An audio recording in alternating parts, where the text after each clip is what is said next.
Meditando la Biblia en un año, con el pastor Alex Figueroa. Día 25, mes 12. Zacarías, capítulo 8. Al igual que en el capítulo 1, el Señor afirma su propósito de restaurar a su pueblo, cuestión que se relaciona con su celo santo. Versículo 2. Ese mismo celo que lo lleva tanto a juzgar a sus enemigos como a redimir a su pueblo por amor de su nombre. Es conmovedor que esa restauración se relacione con manifestar su presencia en medio de ellos, convirtiéndolos en una ciudad santa y celestial. Versículo 3. En un reino eterno. El Señor no estaba obligado a salvarnos, pero quiso hacerlo. Sin embargo, podría habernos salvado y habernos enviado lejos, pero ha querido habitar en medio de su pueblo, y que nosotros podamos alegrarnos en su presencia para siempre. Ese mismo pueblo que había visto el rigor y la amargura de la invasión y la cautividad, vería ahora cómo podrían habitar confiados en la presencia del Señor para siempre. Como puede apreciarse en los profetas, hay un cumplimiento inmediato de estas profecías de restauración, y ellas se relacionaron con el retorno del cautiverio. Los ayunos, que ellos habían guardado para conmemorar el espantoso tiempo del exilio, se convertirían ahora en alegría. Pero también hay un cumplimiento final, que se dará solamente luego de la segunda venida de Cristo. Ahí es cuando veremos que se asegura para siempre el cumplimiento de lo dicho en este pasaje, replicado luego en Apocalipsis 21:3. Me serán por pueblo y yo seré a ellos por Dios, en verdad y en justicia. Versículo 8, lo que corresponde a la ancestral promesa hecha a Abraham en Génesis 17, y es una promesa que cruza toda la Biblia. Estas promesas están reservadas para el remanente de Israel, que como se aclara en Romanos capítulo 9, son aquellos escogidos por gracia que manifiestan fe en el Señor y fidelidad a su pacto. Antes de Cristo, esa fe se traducía en esperar al Mesías prometido. Después de su primera venida, se traduce en recibir al Mesías que ya vino. A este remanente de Israel se unen todos los gentiles que son llamados por gracia y que vienen a Cristo por la fe desde toda tribu, pueblo, lengua y nación, como se anticipa también aquí claramente en los versículos 22 al 23. Este verdadero pueblo de Dios se caracteriza por recibir con solicitud la palabra que el Señor ha hablado, esforzándose por obedecerla, versículo 9, y también por una vida en integridad que ha sido transformada por esa palabra para reflejar el carácter de Dios, versículos 16 al 17. Salmo 144, escrito por David,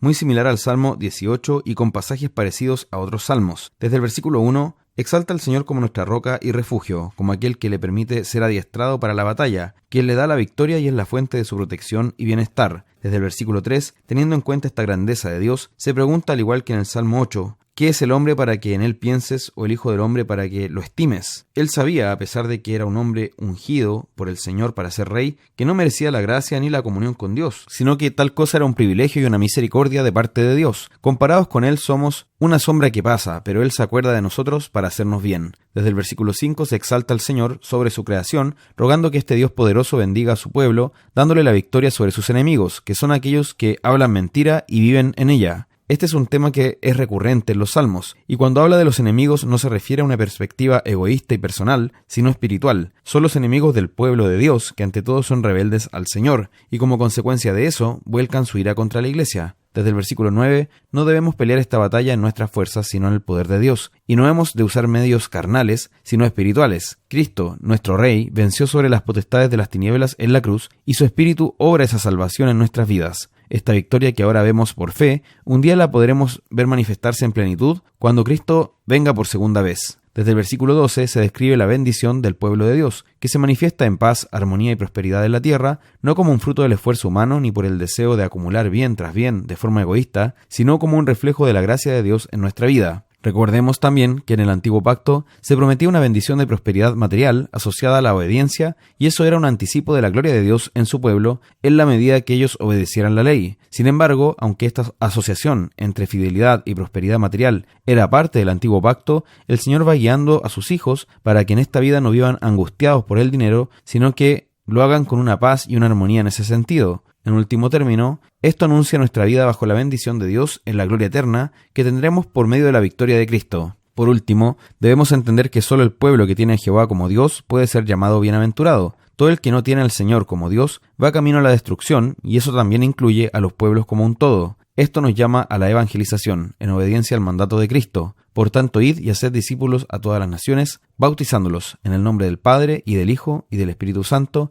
enseñándoles que guarden todas las cosas que os he mandado. Mateo 28, 19 al 20. Proverbios, capítulo 30. Desde el versículo 29 al 31, la majestad y el talante de un rey puede compararse a criaturas poderosas que encontramos en el mundo natural, como el león, el gallo o el macho cabrío. Esta majestad y gloria de la realeza se encuentra en su grado más alto y excelente posible en el mismo Cristo, quien reina sobre todo, esperando a que sus enemigos sean puestos bajo sus pies. Apocalipsis capítulo 16. Este capítulo continúa la visión iniciada en el capítulo 15, dando paso a detallar las copas de la ira final de Dios. A diferencia de las trompetas, que eran juicios parciales que servían para advertir a los pecadores sobre el justo juicio de Dios y llamarlos al arrepentimiento, las copas son la manifestación del juicio final de Dios, y la destrucción que causan es total y definitiva. Desde el versículo 1, varias de ellas nos recuerdan las plagas de Egipto, considerando también que ese evento era un anticipo del juicio final de Dios sobre los malvados. Sin embargo, estas copas tienen alcance global, y no debemos entenderlas necesariamente en un orden cronológico, sino que más bien como la destrucción repentina que vendrá sobre los incrédulos, como nos habla también primera a los Tesalonicenses 5, 2-3, afectando todos los elementos de la creación,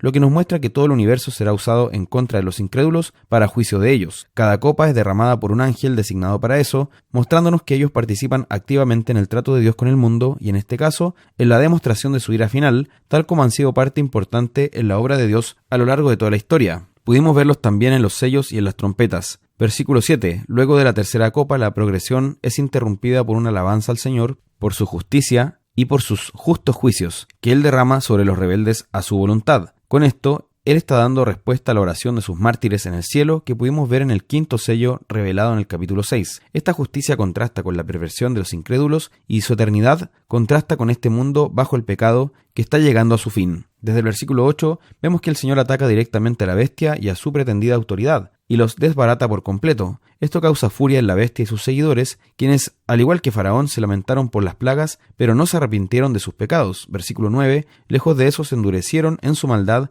y blasfemaron una y otra vez contra el Señor. Versículo 11. Desde el versículo 12, el sexto ángel secó el río Éufrates, que estaba relacionado con pueblos que habitaban allí y que eran temibles por sus ejércitos y sus invasiones. En la antigüedad, esto se habría relacionado con Asiria y Babilonia, cuyos ejércitos ahora podían pasar para la batalla. En tiempos de Juan, el temible ejército parto estaba más allá del Éufrates y había causado grandes estragos en el Imperio Romano. Esto prepara el escenario para la batalla final conocida como Armagedón, versículo 16, y que en el capítulo 20 se da después de que el diablo es liberado por un poco de tiempo para que reúna a las naciones, donde aparece la figura de Gog y Magog. Todas estas imágenes se refieren a lo mismo, una manifestación de la furia final de los incrédulos contra el Señor y su pueblo, donde persiguen a la iglesia con todas sus fuerzas, pero en el último momento el Señor aparece a manifestar su poder y su juicio, y vence sobre sus enemigos con gran mortandad. La batalla original de Armagedón, es decir, del monte Meguido, fue en el libro de Jueces, cuando Débora y Barak derrotaron a Jabín y Sísara, reconociendo que esto fue por obra de Dios, ya que estaban rodeados y en la más absoluta desventaja.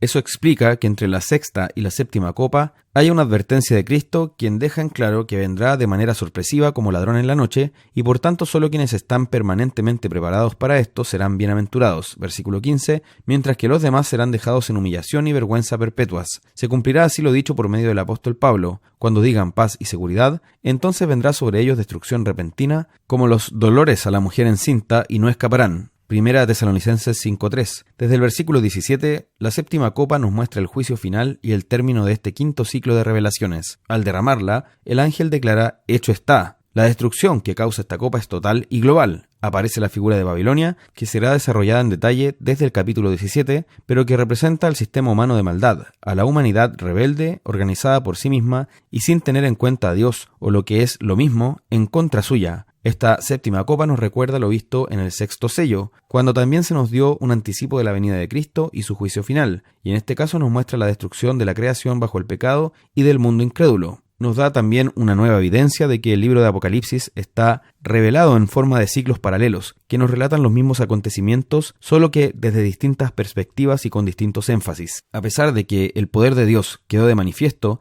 y de que fue revelada su justicia, los incrédulos seguirán maldiciendo al Señor desde el lago de fuego y en ningún caso se arrepentirán de sus pecados. Este capítulo nos muestra la realidad y el alcance del juicio final de Dios. La paga del pecado es muerte, dice Romanos 6:23, y es preciso que la rebelión reciba la retribución que merece. El Señor dio el tiempo para que la humanidad rebelde se arrepienta, y ellos no quisieron hacerlo, sino que se endurecieron en su maldad y blasfemaron su nombre. Versículo 21. Un día la puerta de la misericordia se cerrará y ya no habrá más espacio para la gracia hacia quienes permanecen en su rebelión. Por lo mismo, atendamos a las palabras de la Escritura: buscad a Jehová mientras puede ser hallado, llamadle en tanto que está cercano, deje el impío su camino y el hombre inicuo sus pensamientos, y vuélvase a Jehová, el cual tendrá de él misericordia, y al Dios nuestro, el cual será amplio en perdonar. Isaías 55, 6-7. Que esto nos sirva para tomar en serio al Señor y estar preparados constantemente para su venida, esperándola y rogando al Señor para que ella ocurra pronto.